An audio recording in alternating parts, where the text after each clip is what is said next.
চতুর্থ পরিচ্ছেদ। সাধনকালে বেলতলায় ধ্যান। 1859-61। কামিনী কাঞ্চন ত্যাগ। শ্রীরামকৃষ্ণের জন্মভূমি কমন, রঘুবীরের জমি রেজিস্ট্রি, 1878-80।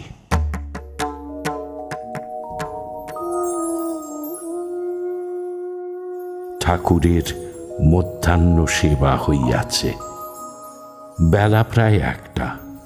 শনিবার 5ই জানুয়ারি। মনির আজ প্রভু সঙ্গে ত্রয়োবিংশতি দিবস। মণি আহারান্তে নবতে ছিলেন।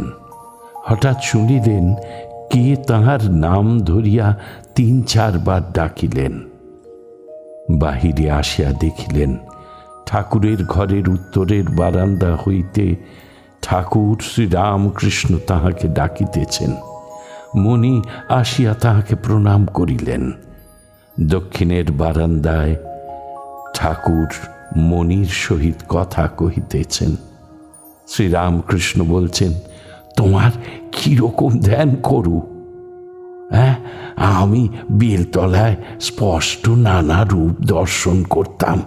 একদিন দেখলাম সামনে টাকা, শাল, 1 ছড়া সন্দেশ, 2জন মেয়ে মানুষ।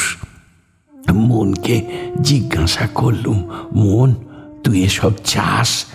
সন্দেশ দেখলাম গু, মেয়েদের মধ্যে একজন ফাঁদি নদ। তাদের ভিতর বাহির সব দেখতে পাচ্ছি, নাড়ি ভুড়ি, মলমূত্র, হাড় মাংস, রক্ত। মন কিছুই চাইলে না। আর পাদপদ্ধতি মন রইল। নিকটির নিচে কাঁটা আর উপরের কাঁটা। মন সেই নিচের কাঁটা। হ্যাঁ, পাছে উপরের কাঁটা মানে আমাদের ঈশ্বর থেকে মন বিমুখ হয়, সদাই আতঙ্ক।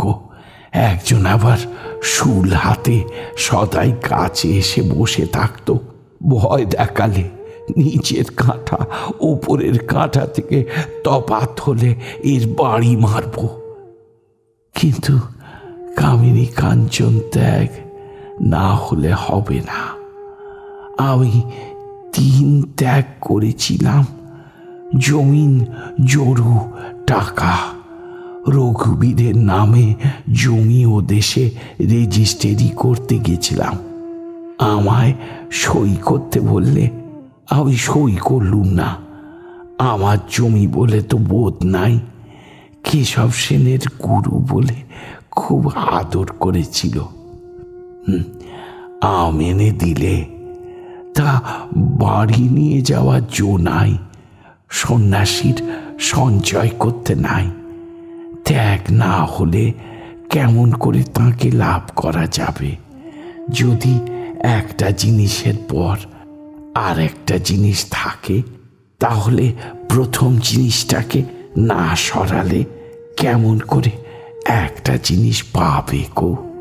একটা জিনিস পাবে। নিষ্কাম হয়ে তাকে ডাকতে হয়, তবে সকাম ভজন করতে করতে নিষ্কাম হয়। ধ্রুব রাজ্যের জন্য তপস্যা করেছিলেন, কিন্তু ভগবানকে পেয়েছিলেন। বলেছিলেন যদি 5 কুড়ুতে এসে কেউ কাঞ্চন পায় তা ছাড়বে কেন? দয়া দানাদি ও ঠাকুর শ্রীরামকৃষ্ণ চৈতন্যদেবের দান। সত্যগুণ এলে তবে তাকে লাভ করা যায়।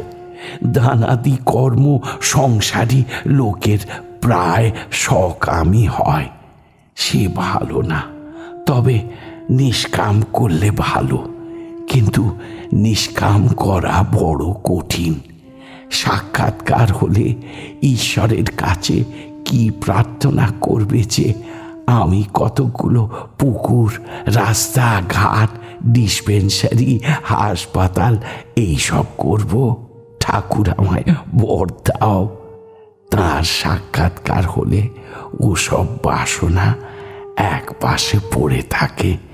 তবে দয়ার কাজ, দানাদি কাজ কি কিছু করবে নে? তা নয়, সামনে দুঃখ কষ্ট দেখলে টাকা থাকলে দেওয়া উচিত। জ্ঞানী বলে, দে রে দে রে, এরে কিছু দে।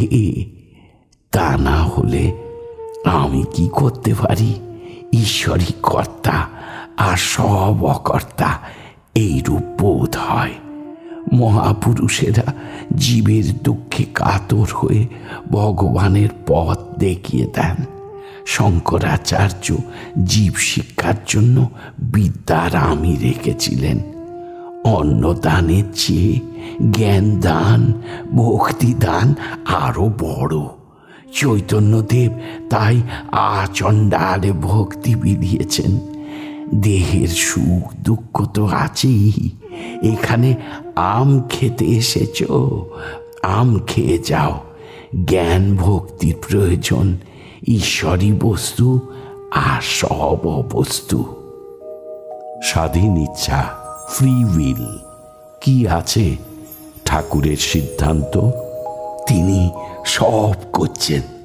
যদি বলো তাহলে লোকে পাপ করতে পারে, তা নয়। যার ঠিক বোধ হয়েছে ঈশ্বর কর্তা, আমি অকর্তা, তার আর বেতালে পা পড়ে না। ইংলিশম্যানরা যাকে স্বাধীন ইচ্ছা বলে, সেই স্বাধীন ইচ্ছাবোধ তিনি দিয়ে রাখেন।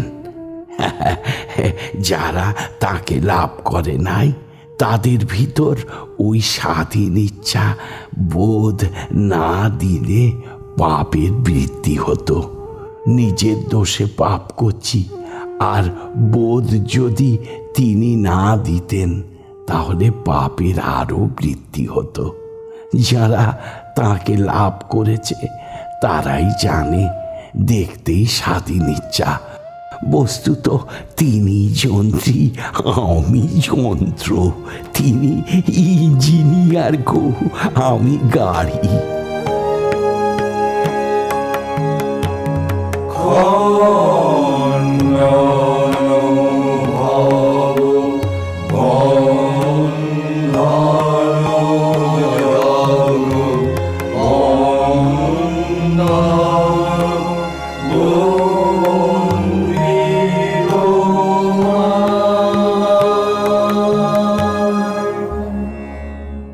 ঠাকুর ও মায়ের চরণে আপনাদের সবার মঙ্গল কামনা করি।